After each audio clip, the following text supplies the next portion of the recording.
Okay, आपने Bharatiya Janata party के बिहार प्रदेश के सबसे बड़े चेहरे, उनके सबसे बड़े लीडर पर इतना बड़ा डेंट मारा है। खैर, आम जनता में तो ये बात फैल गई, कोई पत्रकार पूछता है नहीं पूछता है अलग विषय है। बीजेपी आपसे नाराज बहुत होगी। क्या कर लेंगे? बहुत कुछ कर लेगी। कुछ नहीं कर लेगी।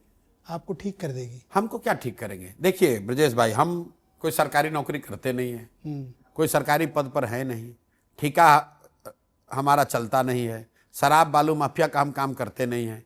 और इतना तो आप भी जानते हैं कि पूरे देश में कोई आदमी ये नहीं कह सकता है कि मैंने फ़ोन कर कर किसी अफसर, किसी मंत्री को ये कहा हो कि मेरा ये काम कर दो। हम लोग सरस्वती के उपासक हैं, अपना बुद्धि का खाते हैं। हमसे सलाह लीजिएगा, अगर मैं सलाह आपको दूंगा उसका चार्ज करूंगा और चेक से पैसा लेता हूं, उस पर टैक्स भरता हूं। जब बिहार के लोगों ने हंगामा, यहाँ इन सियार और कुत्तों ने हल्ला मचाना शुरू किया, गली में भौंकना शुरू किया, तो मैंने कहा कि भाई तुम मेरा देख लो कि पिछले 3 साल में मेरी कमाई क्या है, उस पर मैंने टैक्स कितना भरा है, और जो पैसा बच गया वो सब दान में दे। ये सिर्फ घोषणा पहले इसलिए नहीं की थी कि सनातन में हम लोग कहते हैं कि भैया जो दान देते हो बताया नहीं जाता है। लेकिन जब इन लोगों ने बहुत हल्ला मचाया तो मैंने कहा भाई देख लो। इसलिए नहीं हल्ला मचाया कि वो ईमानदार है, वो कह रहे हम चोर हैं तो प्रशांत किशोर भी तो वैसे ही है। तो मैंने कहा ना, ये तो बहुत बड़ी गाली हो जाएगी, तुम्हारे पंक्ति में नहीं खड़ा हो सकता हूं।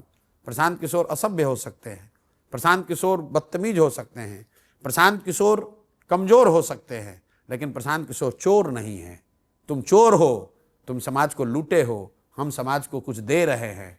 समाज को अच्छा लगेगा वो लेगा, नहीं लेगा वो अलग बात है, लेकिन हम समाज को नोचने वाले गिद्ध नहीं हैं। तुमने समाज को नोचा है, हमको जो भगवान ने दिया हम समाज को कुछ देने आए।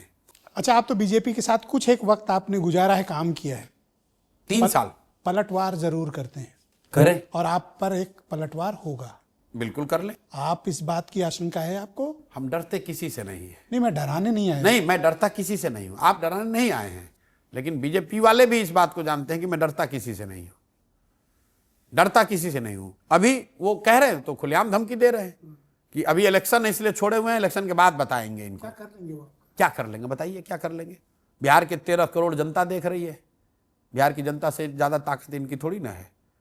आप देखिए, इतनी बड़ी व्यवस्था यहाँ है। बिहार में अगर कोई मुखिया का चुनाव जीत जाता है, वो 4-5 गनमैन लेकर चलता है। मैं देखा यहाँ तो प्रशांत किशोर एक सिपाही लेकर नहीं चलते। नहीं, गेट पे भी किसी ने गाड़ी किसी ने नहीं। आज सीधे आप तक पहुंचा है। आज से नहीं, मैं जब गांव-गांव भी चला हूं, मैं एक सिपाही लेकर भी नहीं चलता हूं। अभी 4-5 दिन पहले यहाँ के वरीय पुलिस अधिकारियों ने कुछ पुलिस वालों को यहाँ भेजा था। उन्होंने क्यों भेजा भाई? कहा सर आपकी सुरक्षा में यहाँ है, हमें कोई सुरक्षा नहीं चाहिए, हमें कोई सुरक्षा नहीं चाहिए। यहाँ मरना मंजूर है, लेकिन ये गलत काम करने वालों को छोड़ेंगे नहीं।